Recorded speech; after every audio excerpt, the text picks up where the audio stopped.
segunda parte de la seguridad completa de la salvación, la segunda parte. Y realmente ya casi estamos llegando al final de este maravilloso capítulo, donde hemos de ver todas las riquezas que aquí se encuentran. Y vamos a leer ahora el pasaje que nos corresponde. Vamos a leer Romanos 8, 33 y 34. Ya habíamos visto los anteriores versículos, por lo tanto les pido que estén muy atentos a lo que Dios nos quiere mostrar en esta mañana, por favor.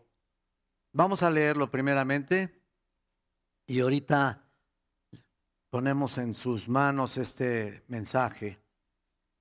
Dice la palabra de Dios: ¿quién acusará a los escogidos de Dios? Dios es el que justifica. ¿Quién es el que condenará? Cristo es el que murió, mas aún el que también resucitó, el que además está a la diestra de Dios, el que también intercede por nosotros. Hasta ahí. Vamos a tener una palabra de oración. Bendito Dios, te alabamos, te bendecimos, te damos las gracias, Señor, porque nos permites una vez más estar en este lugar que tú nos has prestado, Señor. Nos has regalado, pero a la vez es prestado, porque nunca es nuestra intención quedarnos. El día que tú vengas por tu iglesia, Señor, pues deseamos que irnos, ¿verdad? Y estoy seguro que muchos así lo deseamos.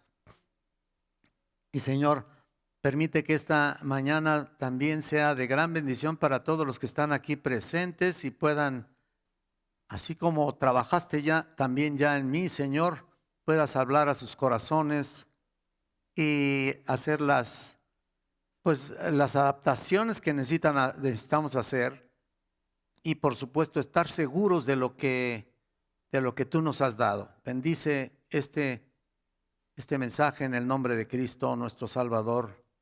Amén. Bueno, si estás viendo el versículo 31, si te das cuenta, por favor, velo ahí, en el versículo 31. Hasta el final es una especie de doxología. Desde el versículo 31 hasta el final, lo repito, es una especie de doxología que concluye el capítulo, o sea, del 31 hasta el final del capítulo. Y bueno, pero también es un resumen del argumento de Pablo aquí, desde el comienzo del capítulo 8, un resumen de lo que dice: ninguna condenación hay para los que están en Cristo. Esa es la clave. Es la clave de todo. Ese es el tema, se podría decir, de esta mañana.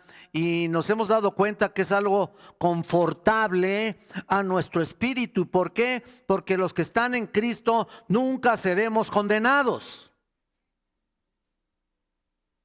Que estemos plenamente seguros de eso. Los verdaderos creyentes nunca pierden la salvación. Nunca vamos a ser enviados al castigo eterno. Y esa es la afirmación que nos enseña desde el 8:1 que estamos diciendo hasta el final. En Jeremías 31:3 el Señor dijo: con amor eterno te ha amado. Con amor eterno, imagínate. Y vemos cómo Dios ama a su pueblo redimido eternamente y para siempre. Así que no hay ningún temor al respecto. De hecho, en el himnario que a veces usábamos o usamos alguna vez de Celebremos su Gloria, y que de vez en cuando yo también aquí con mi esposa estuvimos cantando, hay un canto que se llama Ya pertenezco a Cristo. Si tienen ese himnario, es en el canto 352. Ya pertenezco a Cristo. Ahí está, fíjense, nada más para comenzar el título. Y ustedes seguramente, tal vez algunos se acuerden, en su primera estrofa y coro dice: Cristo el Señor me ama por siempre, mi vida guarda. Él tiernamente vence el pecado, cuida del mal. ya pertenezco a Él. Hasta se me hace una... Ya pertenezco a Cristo, Él pertenece a mí, no solo por el tiempo aquí, mas por la eternidad. Hasta el final, por la eternidad. ¿Se dan cuenta? Esa es la promesa de Dios a aquellos que estamos en Cristo. Dice, más por la eternidad, lo que significa que no solo en esta vida, sino que está asegurada para siempre. ¿Te acuerdas que Pablo da la confianza del creyente en 2 de Timoteo, en el capítulo 1, versículo 12, cuando dice, porque yo sé en quién he confiado o en quién he creído y estoy seguro que es poderoso para guardar mi depósito para aquel día? 2 de Timoteo 1:12. Ahí lo tienen todos nosotros, aquí lo tenemos. El día en que el Señor Jesús venga, en el libro de Judas, en la epístola de Judas, dice al final de su epístola, y aquel que es poderoso para guardaros sin caída y presentarnos sin mancha delante de su gloria con gran alegría, dice ahí. Ese es el tema de todo el capítulo, la seguridad del creyente. Y todo eso se cierra cuando estamos estudiando del versículo 31 hasta el 39, cuando lo vamos a ver, ¿no? Hoy nomás vamos a ver como lo que leí, 33 y 34, pero todo eso se encierra desde el 31 hasta el 39. Y como dijimos también, es una respuesta a alguien que va a poner objeciones, ¿me entiendes? Siempre hay alguien que va a dudar, dudando acerca de nuestra seguridad. ¿Qué pues diremos a esto? Dice el versículo 31. Eso era anticipar por si alguien tiene dudas. Y dijimos que solo hay dos posibles formas hipotéticas, Estoy hablando de una hipótesis o dos formas hipotéticas en que tu salvación pudiera perderse. Sí, no importa que me vean feo, se lo voy a decir. Solo puede existir dos especulaciones. Número uno, cuando sea por la influencia de alguien. En otras palabras, por alguien que te quitara la semilla, porque se quitara la semilla que te fue plantada ahí en tu corazón en algún momento determinado de tu vida, como por ejemplo lo que dice en Lucas 8, 5 y 12, cuando dice que el sembrador salió a sembrar. Apúntale el versículo, Lucas 8, 5 y el 12. Cuando dice, el sembrador salió a sembrar su semilla y mientras sembraba, una parte cayó junto al camino y fue ahollada y las aves del cielo la comieron. ¿No? Ahí está. Y Jesús la explica en el versículo 12 cuando dice, y los de junto al camino son los que la oyen. Y luego viene el diablo y quita de su corazón la palabra para que no crean y se salven. Wow. ¿Lo estás notando? Ahí está Satanás o el diablo, como le quieras llamar, el chamuco o lo que tú quieras llamarle, robando la semilla que fue plantada en tu corazón, supuestamente. La semilla no alcanzó a germinar, es lo que quiero decir. No tomó forma realmente, no hizo raíces pues. No alcanzó a germinar, igual la que cae en las piedras y después podemos ver ahí mismo la que cae entre espinos. No pudo germinar ahí. Y todo eso se liga a la otra especulación en cuanto a perder la salvación. ¿Cuál es la otra? Cuando fue hecho por medio de las circunstancias. ¿Qué quiero decir con esto? Como los judaizantes, ¿se acuerdan ustedes? Que tenían que cumplir ciertas leyes, o sea, eran cristianos, pero había que cumplir ciertas leyes, como la circuncisión para ser salvos, si no, no eran creyentes, ¿no? No eran creyentes verdaderos. Si no cumplen la ley, pierden la salvación. Y actualmente casi es lo mismo, te puedo asegurar. Y desgraciadamente hay un montón de reglas y leyes dentro de las iglesias cristianas que desgraciadamente parece que eso frena o especula que no, entonces no soy salvo. A pesar de que hayas hecho una profesión de fe, a pesar de que te hayas arrepentido de tus pecados. Por ejemplo, de cómo que si vienes vestida de una manera, que si vienes vestida de otra, o si no te has bautizado, pues no puedes ser salvo. Y eso yo no lo creo, O creer en ciertas doctrinas específicas o de ciertas denominaciones. El denominacionalismo nos dio duro, Hay una denominación de una manera, otra de otra, y no, pues aquellos no son salvos. Y especulas y los quieres mandar al infierno, ¿no? ¿Qué es eso? ¿Por qué estamos así? Incluso en la casa, ¿no? Cuando toda tu familia se va contra ti, porque eres creyente, lo que estaba diciendo en el estudio. Ellos quieren separarte de lo que aparentemente has creído. Ellos quisieran alejarnos de Cristo. Tampoco no. Algún familiar has de tener con estas características. Pero qué pena por ellos, ¿no? Ninguna situación, escúchame bien, ninguna situación o ley o influencia podrá cambiar nuestro destino eterno. Nada. De hecho, si piensan que la perdemos, entonces pues nunca la tuvimos. Esa es la verdad. Si piensas que alguna vez fue, de hecho, incluso yo escuchaba una vez a alguna que otra persona que dice, yo fui cristiano. ¿Fuiste? Kimosabi nunca ha sido. Esa es la verdad. Porque Dios desea terminar su trabajo, como decía también en el estudio, con nosotros y hacernos conforme a la imagen de su Hijo. Esa es la finalidad. Que te quede muy claro, por favor. Y Pablo nos da la respuesta. Si Dios con nosotros, ¿quién contra nosotros, no? Si Dios nos perdonó el castigo para su Hijo como pago por nuestros pecados, entonces es impensable que Dios retroceda de su plan. Y si Dios no escatimó ni a su propio Hijo, ¿cómo no nos dará también con Él todas las cosas? En otras palabras, nos dará todas las cosas que pertenecen realmente a la vida y a la piedad. No significa por fe que por fe vamos a obtenerlo todo.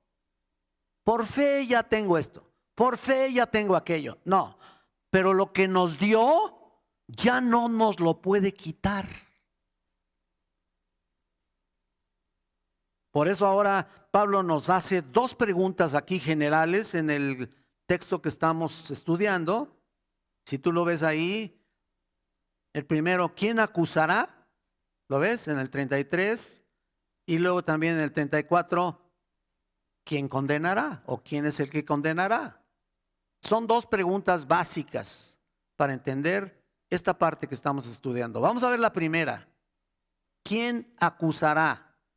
Noten que cuando hablamos de acusar, lo primero que viene a mi mente es Satanás, ¿no? Lo que estaba yo diciendo de la semilla, que la roba.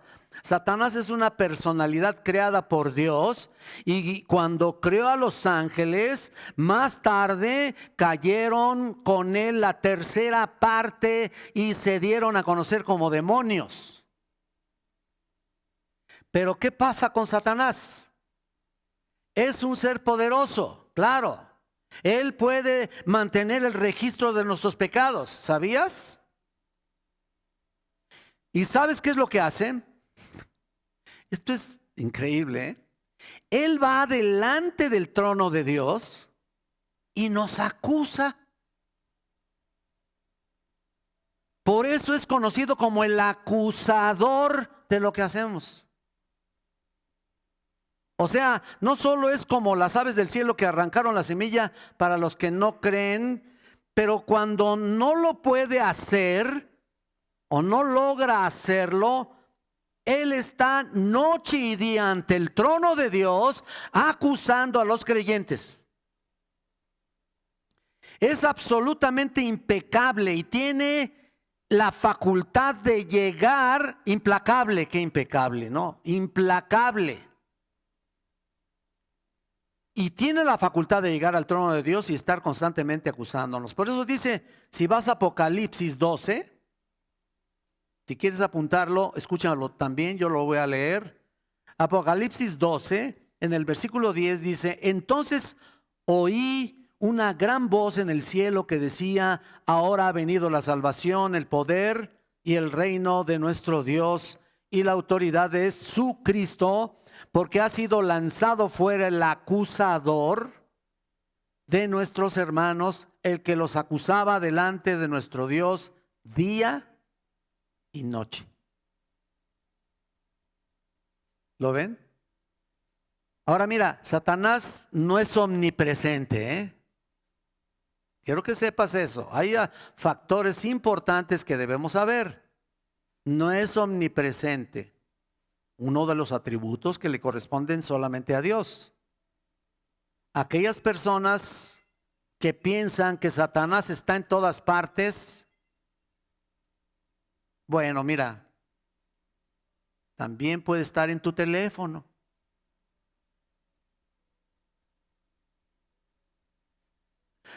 No, pero escuchen esto. Aquellas personas que piensan que Satanás está en todas partes en el mundo están equivocados.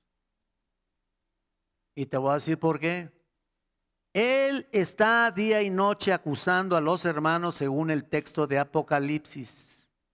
Escucha, es mucho más importante para Satanás llegar a Dios para liberar su control sobre nosotros que andar apareciéndoles ahí por las noches con unos cuernotes ahí y jalarte los pies en tu cama y con toda la descripción que tienen de él.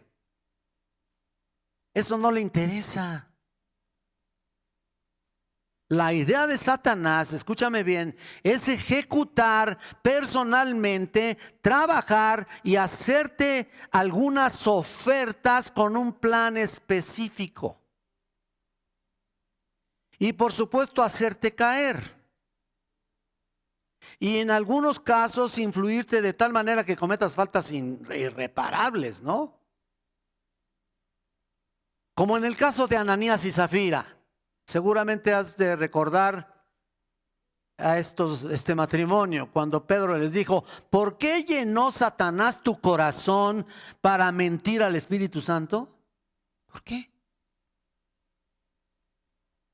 ¿Te acuerdas? Así que para los propios fines puede que Satanás esté realmente involucrado con alguien de alguna manera. Pero escuchen esto. Lo que más le interesa es enviar secuaces rondando y usar líderes falsos para desviar a la gente de la verdad. Eso es lo que más le interesa. Y confundir a las almas para enviar que se acerquen a la verdad del Evangelio. Es su labor más importante. Pero en los creyentes simplemente él está inventando un sistema perverso en el mundo que se convierte en tentación para ellos a través de la concupiscencia de cada uno de nosotros. Y tú debes de saber que la tienes. La atracción de los ojos, los deseos de la carne y la vanagloria de la vida. Lo que dice Juan. Pero definitivamente uno de los principales propósitos sin descanso es ir ante el trono de Dios y acusar nuestros pecados y decirle a Dios que no somos dignos de ser sostenidos por Él. ¿Te acuerdas en Job? Job 1 del 8 al 11, no lo voy a leer todo, pero hay una frase importante, fue decirle a Dios que la única razón por la que Job era fiel a él, era porque lo había bendecido. Y él dijo, pero toca todo lo que tiene y verás si no blasfema contra ti. ¿Te acuerdas? Es como si dijera, ninguno de tu pueblo son dignos de ti. Míralos, pecan todos, están pecando. Ellos solo son fieles a ti por todas las cosas que les has dado. Pero quítaselas y verás lo infieles que van a ser. Él va al cielo literalmente otra vez para poner todas las acusaciones contra nosotros. Pero la palabra de Dios aquí dice, entonces, ¿quién acusará a los escogidos de Dios? ¿Ves en la primera línea del versículo 33? ¿O quién va a tener éxito en las acusaciones delante de Dios? Él es mentiroso y se caracteriza por eso, Satanás. Y Dios lo sabe y no creo que le dé la credibilidad que pensamos. Así que habrá quien pierda la salvación cuando ya no nos la dio por la acusación de Satanás. ¿Será posible que Dios nos dé la espalda? Claro que no. Mira, ve a Zacarías, al libro de Zacarías, por favor.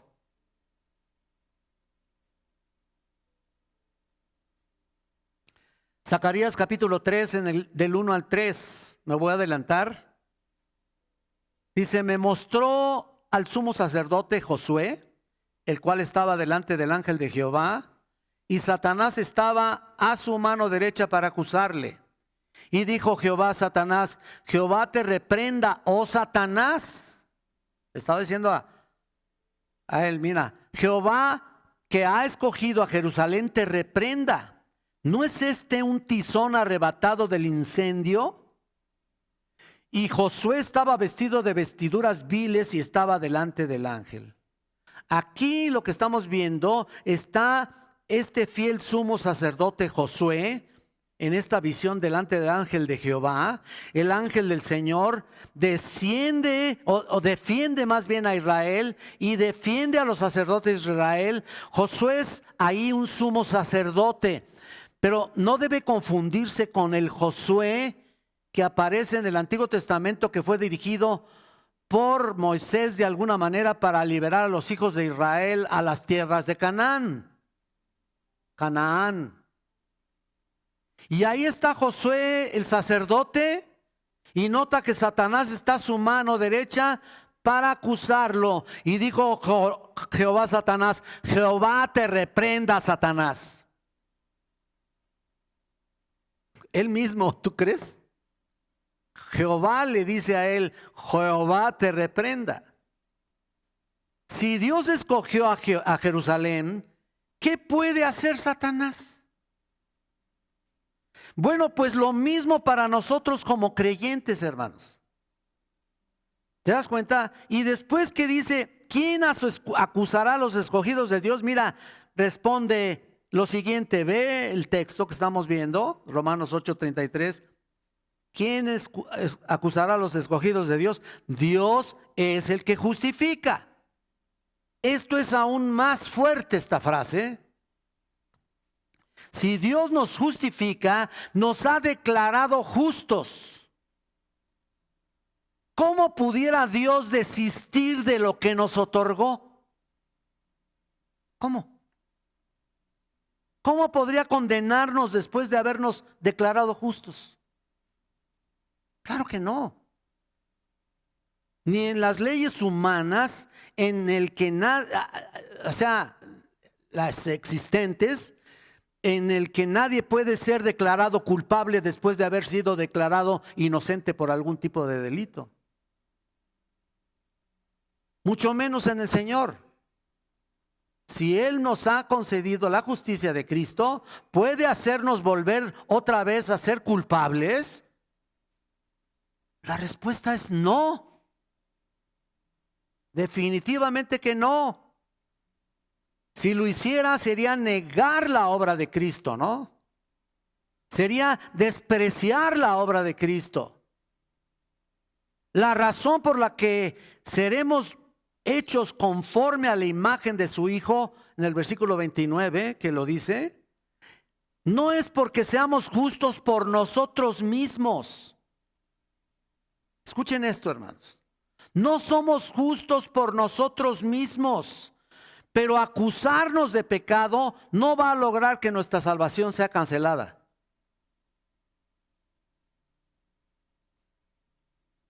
Para nada. Satanás está tratando esto todo el tiempo, pero no logrará nada. Por una sencilla razón, porque nuestra salvación no depende de nuestra justicia. Se basa en la justicia de Cristo, imputada a nosotros. Amén. Y como ya lo he dicho, en la cruz, mira, lo he repetido en algunas ocasiones, en la cruz, escucha, Jesús cargó con todos nuestros pecados, recibió toda la ira de Dios y le quitó la vida a su propio Hijo. Y trató a Jesús como si hubiera cometido todos los pecados de todos los elegidos del mundo. ¿Me explico, hermanos? Pero al contrario, Dios nos trata ahora a nosotros como si viviéramos la vida santa perfecta de Jesús. ¿Qué dices a eso, no? Así que de nada sirve que Satanás vaya delante de Dios para acusarnos de pecado, porque todos los pecados pasados, presentes y futuros han sido pagados. Y lo planeó desde antes de la fundación del mundo para llegar a la plenitud. Si lo ves en el versículo 30 aquí mismo, constantemente vemos este versículo: y a los que predestinó, o sea, de antemano, a estos también llamó, y a los que llamó, a estos también justificó, y a los que justificó, a estos también glorificó. Vean el proceso nada más ahí, ya lo habíamos hablado. Qué gran seguridad hay en la elección, ¿no?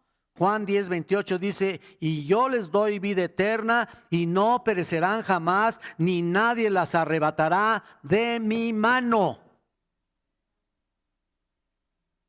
Así que es imposible volver hacia atrás. ¿Por qué? Porque fue su justicia y no la nuestra. Y ahora vemos la siguiente pregunta. Vayan al 33, al 34. ¿Quién nos condena? O sea, comienza con otra de las preguntas retóricas: ¿quién es el que condenará? La palabra condena es la palabra encaleo. Literalmente significa traer un cargo legal contra alguien. Encaleo. Esa es la palabra condena. Es un término de ley, es un término legal. En otras palabras, nadie puede hacer una acusación legal contra nosotros que sea aceptada. Si aquel que murió y resucitó y que también intercede por nosotros y que de repente invierta todo el asunto y nos condene, ¿cómo está eso? La idea es absurda. Solo un inconsciente e ignorante piensa esto, y hay muchos líderes, hay muchos pastores que sí lo piensan. Y tal vez pienses: bueno, eso yo no lo sé. Claro, por supuesto, pero mira, hay miles y miles de hermanos genuinos que piensan lo contrario a nosotros. Y por lo tanto nosotros hemos abrazado ya con anticipación las doctrinas de la gracia. Llevamos a la reflexión a todos esos hermanos, porque si te das cuenta, Pablo nos demuestra que Cristo nos da una protección poderosísima para proteger protegernos de la salvación que Él nos dio, nos otorgó. Vean, aquí en el versículo 34, hay varias cosas por las que nos ha protegido. Número uno, tú ves ahí, Cristo murió 2 también resucitó, 3 está a la diestra de Dios y 4 también intercede por nosotros. ¿Qué avalancha de protección está aquí, no? Es impresionante. Noten la primera, Cristo es el que murió. Realmente vamos pronto, no voy a estar aquí mucho tiempo, pero vean, Cristo es el que murió. Realmente con esta primera protección poderosa debería estar todo aclarado, ¿eh? Es la más importante de la historia, ¿no es cierto? ¿No es cierto? Bueno, yo digo, no te vayas a dormir ahorita porque no es la hora. ¿Por qué es la más importante de la historia? Mira, en la muerte de Cristo se concentraron y se cumplieron todas las doctrinas más importantes que conocemos. También ya lo he dicho. Esto lo digo en mi clase de teología cuando estoy dando una clase en el seminario. Se cumple, fíjate, en la muerte de Cristo, la expiación por nuestros pecados, la sustitución, reconciliación, redención, regeneración, propiciación, gracia, imputación, justificación, elección, predestinación, llamado, fe, arrepentimiento, conversión, adopción, santificación, etcétera, etcétera. Y hay más. Tan solo en la muerte de Cristo. ¿Quieren que lo repita otra vez? Ahí luego ven el video.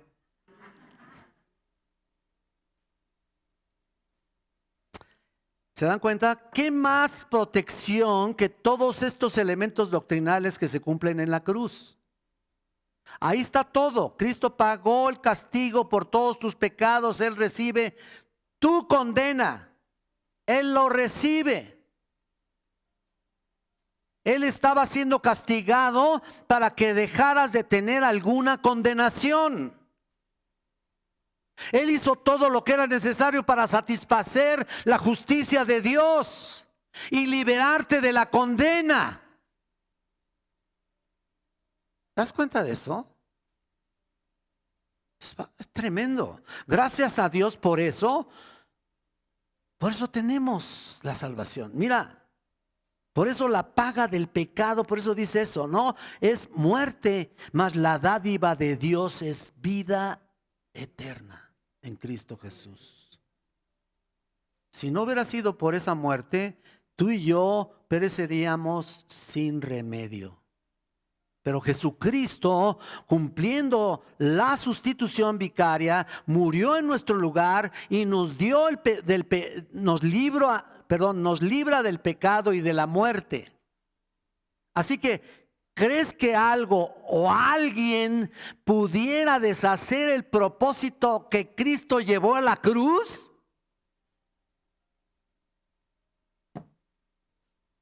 Y si lo fuera, ¿sobre qué bases de su propósito? ¿Cuál sería? No existe.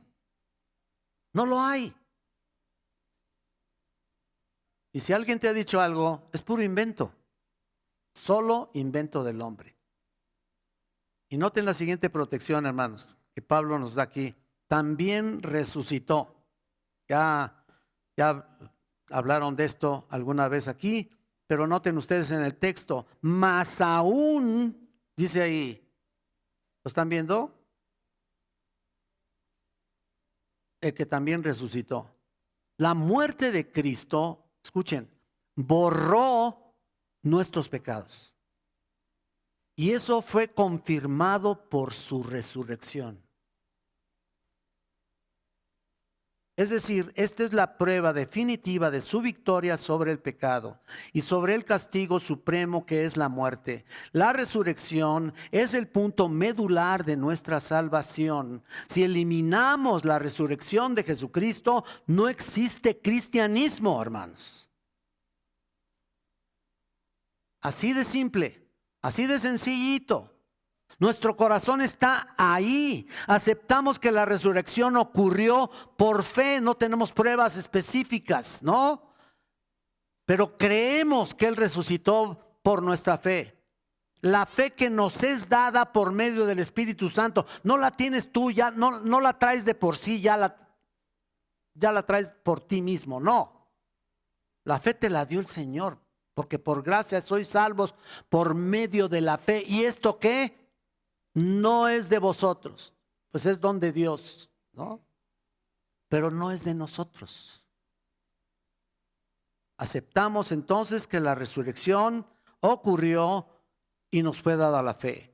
No nos hemos convencido por el Espíritu Santo que la Biblia es verdadera, y la Biblia dice que Jesús surgió de entre los muertos, y las Escrituras prueban contundentemente este único y maravilloso hallazgo.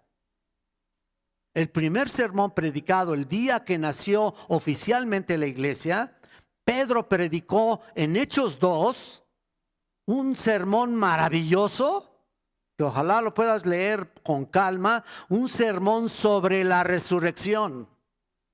Y como resultado se convirtió en el tema de toda la predicación apostólica ahí en Hechos, y de nuevo predicó de la resurrección en el capítulo 4 y en el capítulo 10 también.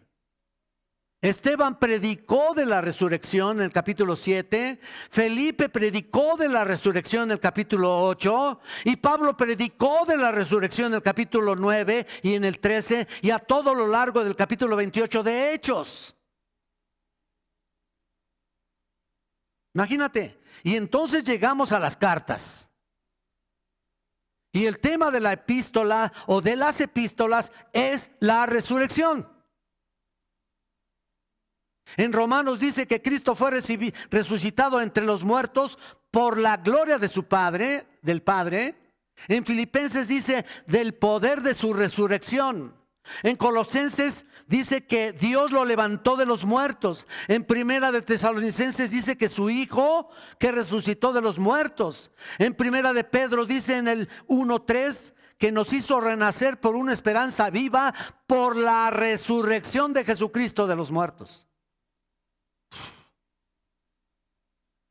Y así podemos seguir muchos otros versículos más. La resurrección es el triunfo principal del cristianismo. Así que, ¿podrá Jesús deshacer su muerte, deshacer de su resurrección para regresarnos para atrás? Recuerda que son las marcas invaluables de garantía de la no condenación. Noten la tercera, vayan al texto. Ya vimos que también resucitó el que además está a la diestra de Dios. ¿Lo están viendo? Pablo nos dice aquí en el versículo 34 que está a la diestra de Dios. Diestra es a la derecha, pues. Eso se refiere a su coronación, a su ascensión y su exaltación. No era que Dios estaba medianamente satisfecho cuando lo resucitó de entre los muertos, era que Dios estaba completamente satisfecho, no medianamente, completamente satisfecho, y tanta fue su satisfacción que lo sentó a su propio trono a la diestra del Padre. Y esto nos dice en el Salmo 110, si lo quieres apuntar también ahí en el boletín, ojalá tengas uno, y si no, aunque sea ahí en el boleto, en algún recibo. En Salmo 110:1 dice, dijo el Señor a mi Señor, siéntate a mi diestra. Siéntate a mi diestra. Y Hebreos también presenta a Jesucristo, al exaltado sumo sacerdote sentado a la diestra, al lado del trono de Dios, al exaltado sumo sacerdote, que es el lugar de la exaltación, a la derecha. En Hebreos 1, si vas allá, ve por favor, y si no, deja que yo te lo lea, como ustedes prefieran. Hebreos capítulo 1, versículo 3. Amén. Y dice, el cual siendo el resplandor de su gloria y la imagen misma de su sustancia, y quien sustenta todas las cosas con la palabra de su poder, habiendo efectuado la purificación de nuestros pecados por medio de sí mismo, se sentó a la diestra de la majestad en las alturas. En el 2, en el capítulo 2, en la primera frase dice, pero vemos a aquel que fue hecho un poco menor que los ángeles. Bueno, nota que solo temporalmente se hizo inferior a los ángeles, temporalmente. Y luego, después del padecimiento de su muerte, fue levantado y coronado en gloria y honor. Porque por la gracia de Dios, Él había probado ya la muerte por todos. Hebreos 7 lo dice, Hebreos 8, Hebreos 10, Hebreos 12 y una sola vez en el 4 y en el versículo 14. Ahora, esto es un alto honor que el Padre que realmente no puede deshacer, no va a deshacerlo, ¿no? Tampoco el Hijo deshace el lugar de su grandeza solamente porque decimos que perdemos la salvación. Es absolutamente impensable, inconcebible que el Señor Jesucristo, que había logrado todo eso, lo deshaga. Esto es muy bueno para que te lo quedes bien grabado, y el día que te estés hablando con alguien que piense lo contrario, lo puedas convencer con las Escrituras. ¿Me explico? Es muy importante. Y ahí está, inconcebible que el Señor haya logrado todo eso y lo deshaga. Y si fuera así, su muerte dejaría de tener sentido. Su resurrección sería sin sentido. Su exaltación sería sin sentido. ¿Para qué? En cuarto lugar, ¿por qué no lo puede deshacer eso, todo eso? Porque mira, veamos en el versículo 34, Él también intercede por nosotros. Esta es una clave muy importante para todos nosotros, para depender de Él y entenderlo. Porque no solamente es creerlo, vamos a entenderlo, ¿no? ¿De qué sirve nomás creerlo? Bueno, está bien, pero tienes que entenderlo. Pero si no lees la Biblia, pues ¿cómo lo vas a entender? Y peor, si no lo obedeces, ¿cómo lo vas a entender? No puede ser, ¿verdad? Dice, el que también intercede por nosotros. ¿Lo estás viendo? Entonces, no solo Cristo murió, resucitó, ascendió, sino que ahora intercede. Es como la suma de la gran obra de Cristo hacia nosotros. Este es el punto más alto. Él sigue intercediendo incluso por nosotros. Es una maravillosa realidad, a pesar de que Satanás está acusándonos día y noche. ¿Se acuerdan? Tenemos un abogado de eso también, que Cristo es el abogado infatigable a nuestra defensa. El Señor Jesucristo nos defiende. Él es.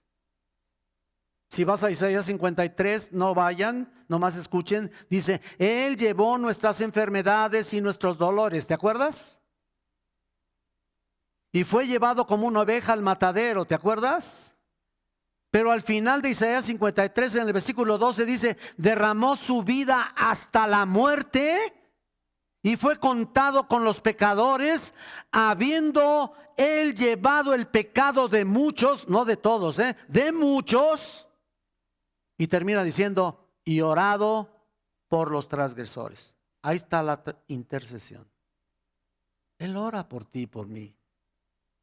Él está a la diestra del Padre, a la derecha, intercediendo por ti y por mí. Cada vez que hay una denuncia contra nosotros, Él se presenta defendiéndonos ante Dios. Y tenemos esa defensa. El gran sumo sacerdote Jesucristo que intercede a nuestro favor. Y cuando Satanás viene a acusarnos y trae ahí una lista, mira todo lo que traigo contra fulanito, contra esta persona, esto. Cristo está ahí para decir, mira, yo he pagado por yo pagué por esa, yo morí por esa, yo sufrí por Señor. Me separé del Padre unos años para que todos los redimidos estén cubiertos. La cuenta está saldada, todo está cumplido. Cuando Cristo estaba en la cruz, muriendo por tus pecados y los míos, Él dijo, consumado es, que es la palabra teletastai, que es en el arameo, teletastai. Está completo. Está hecho. Con eso quedamos cubiertos completamente. Y cuando resucitó, fue consumada nuestra salvación. Qué tremenda verdad en todo esto. Si vas al versículo 27 de aquí de Romanos 8, en este capítulo, solo por un momento, nota lo que dice: mas el que escudriña los corazones, ¿quién es? Mira, Dios, ¿no? Sabe cuál es la intención del Espíritu. Ve que Dios conoce la intención del Espíritu.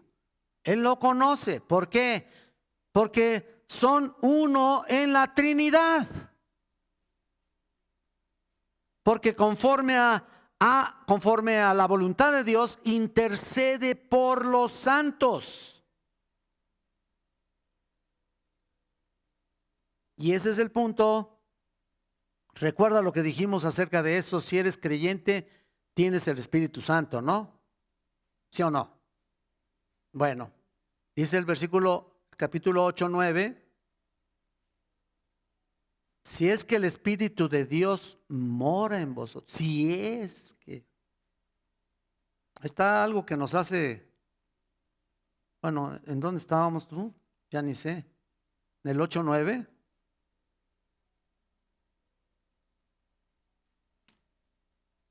Bueno, ahí búsquenlo.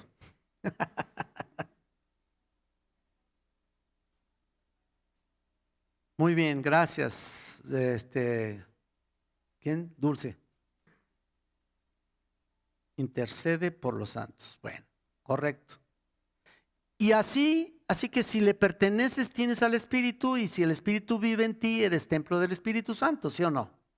Correcto, y el Espíritu intercede todo el tiempo a voluntad del Padre, a voluntad de Dios. Y si regresas al 34, dice que está a la diestra de Dios, el que también intercede por nosotros, en perfecta armonía con la voluntad de Dios.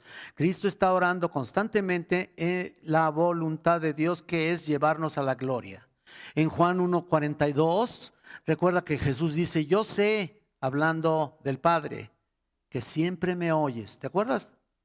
En esa parte tan importante, Dios siempre escucha la oración de Jesús.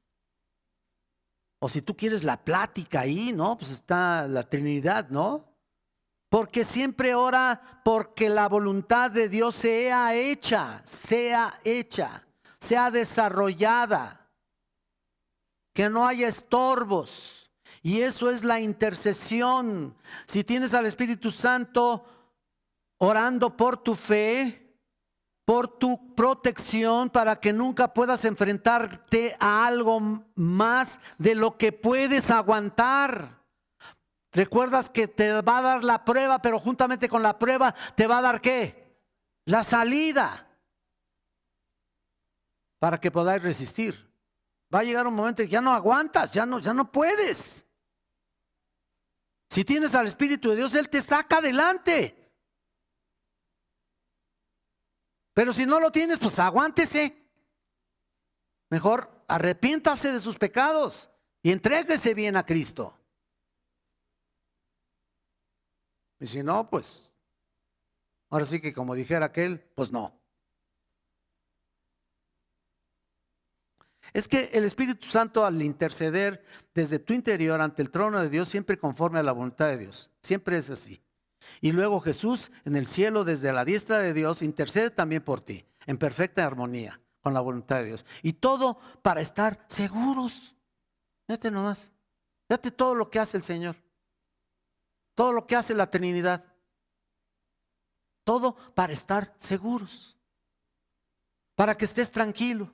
Para que estés tranquila y todo lo que te suceda sea simple y sencillamente porque Dios lo está permitiendo y quiere trabajar contigo y tal vez quiere trabajar con tu carácter o quiere trabajar con tu personalidad o quiere trabajar con algún tipo de necedad que está en tu corazón, algún tipo de envidia o lo que sea, quiere trabajar contigo y tú quizá te resistes, pero llega un momento en que te tienes que doblegar porque no aguantas. Ya no puedo, Señor. Ayúdame. Hebreos 7:25 dice, por el cual puede también salvar perpetuamente a los que por él se acercan a Dios, viviendo siempre para interceder por ellos. Otra vez ahí está. ¿Notas eso? Nos salva. ¿Cuánto tiempo? Todo el tiempo. Digo, nos salva porque Dios está viviendo para interceder por ellos. La palabra interceder significa suplicar, o es decir, en beneficio o representación de otro. Jesucristo está siempre al tanto de nosotros como sacerdote eterno. Mira un poco atrás, vuelvo a citar este pasaje impresionante que vimos ya. ¿Ves otra vez Hebreos 6:17? Y te lo repito. Por lo cual, queriendo Dios mostrar más abundantemente a los herederos de la promesa la inmutabilidad de su consejo, interpuso juramento. Nota eso, quiero que lo notes un momentito ahí, porque si Dios se propuso ante el mundo salvarte, ¿cómo va a cambiar eso? No es posible porque es inmutable. Inmutable quiere decir que no cambia nunca. Pero además dice interpuso juramento. Por si no lo sabes, el patrón típico en el Antiguo Testamento, como Abraham y otros, es hacer un pacto, una promesa, un juramento, hacer un contrato, por decir así. Es que es lo mismo. Así que Dios usó los pactos, escúchame, usó los pactos para mostrar y hacernos comprender cómo su promesa de salvación es absolutamente perfecta, inalterable e inmutable.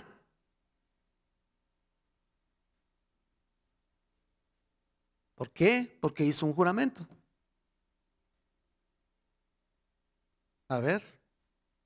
Y Hebreos 6:18 dice, porque por dos cosas inmutables en las cuales es imposible que Dios mienta.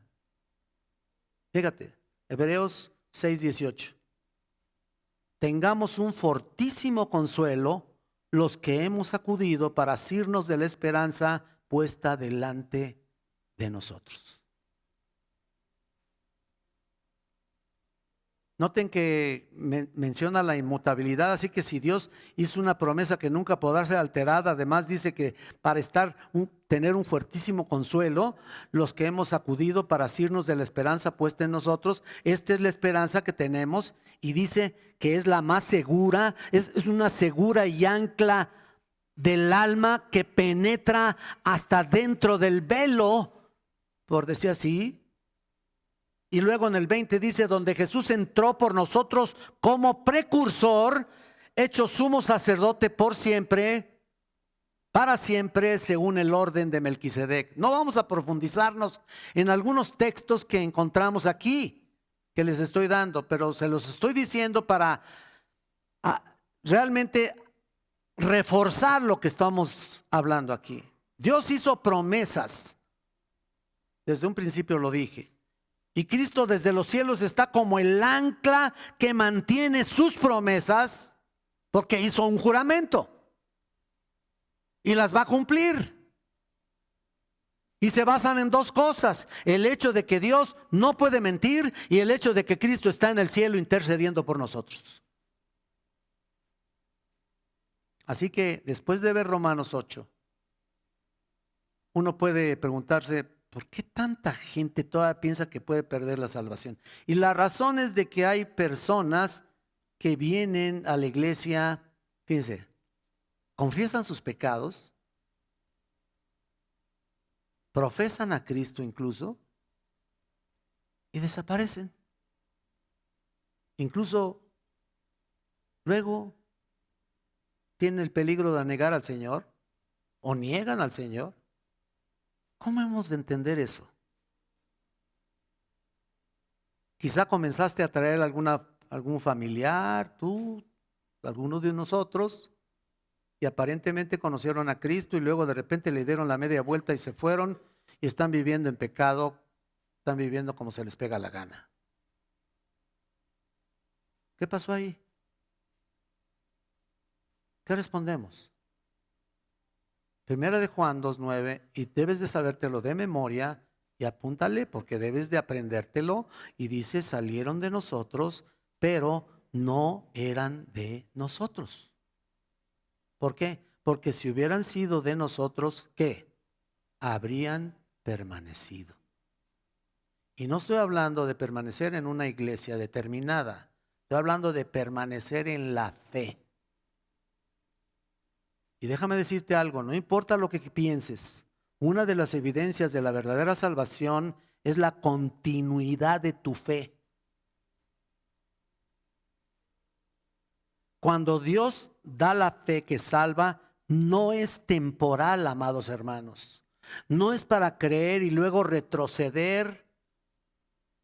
Cuando Dios te da la fe para creer, Él te da la fe para sostenerte y te da una renovación de vida y te sostiene y te hace permanecer en ella, pase lo que pase.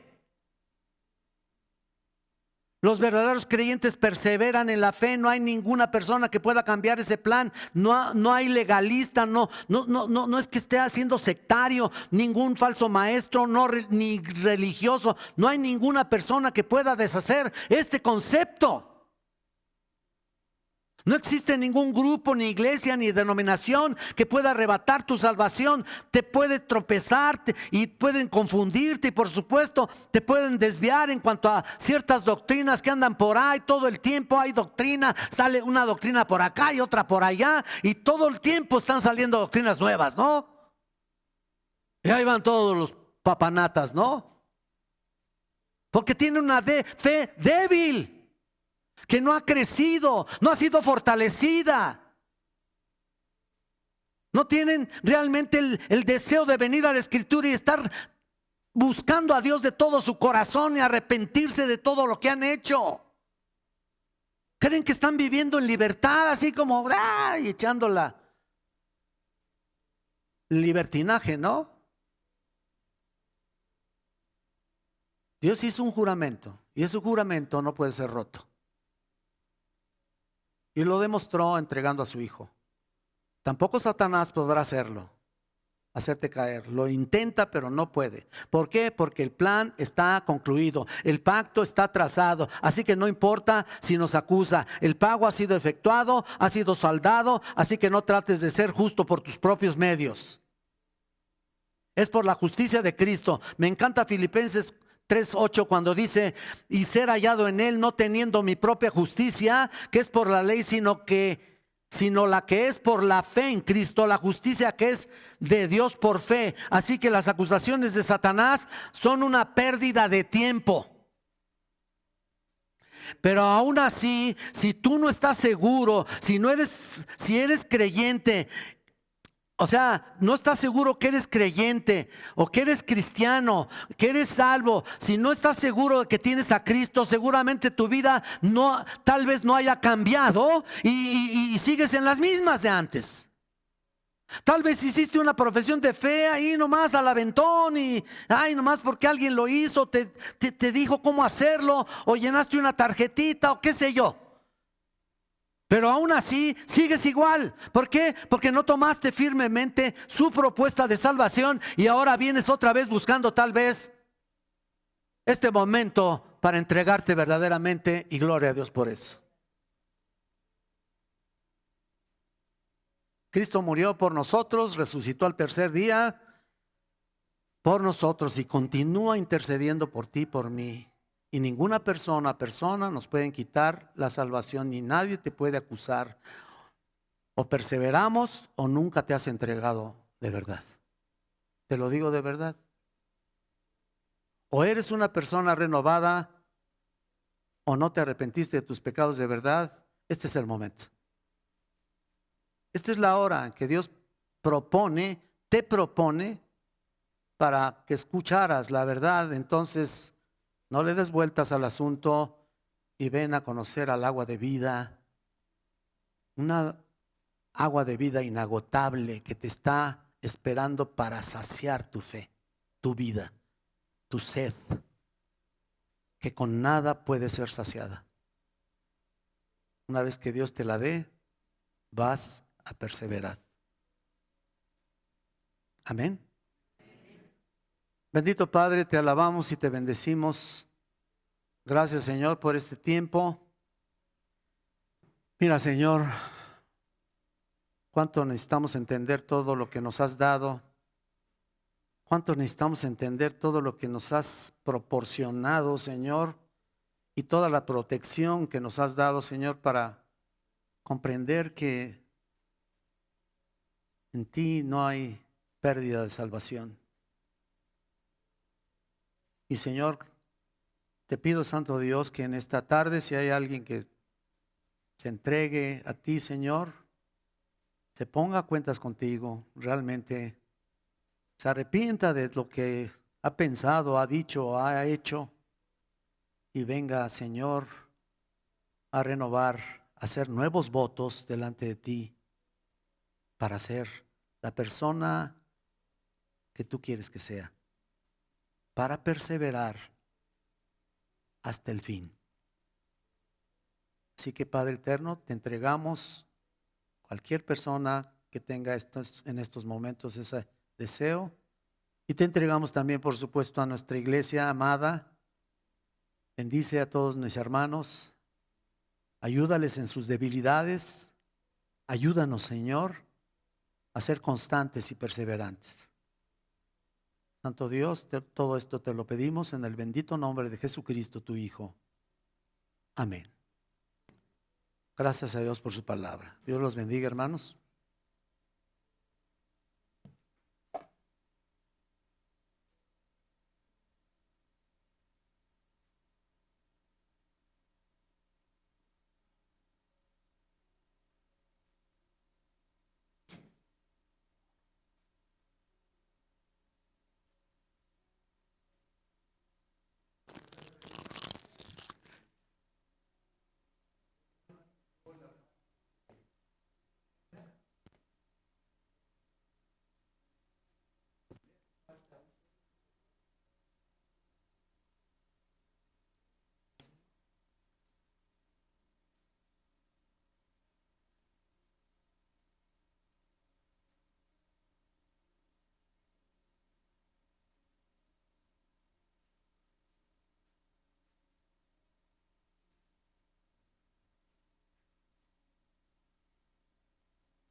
Hagamos una oración por las ofrendas, hermanos. Padre Celestial, te damos gracias por estas ofrendas. Te pedimos, Señor, que bendigas a nuestros hermanos que han ofrendado, de lo mucho que nos das, Señor. Y a quien no ha podido darlo, Señor, te pedimos que tú le suplas un sustento. Y además pongas en su corazón el compartir estas ofrendas, Señor. Porque tú eres el que das el querer como el hacer.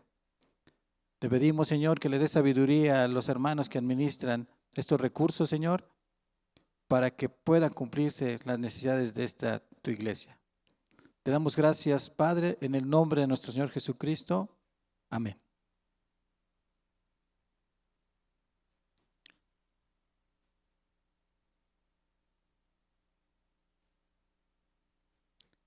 Nos va a dar algunos anuncios nuestro pastor, hermanos, y también la oración de despedida.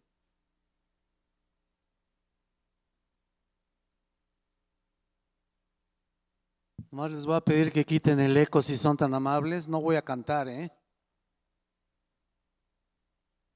¿Sí? ¿Se puede?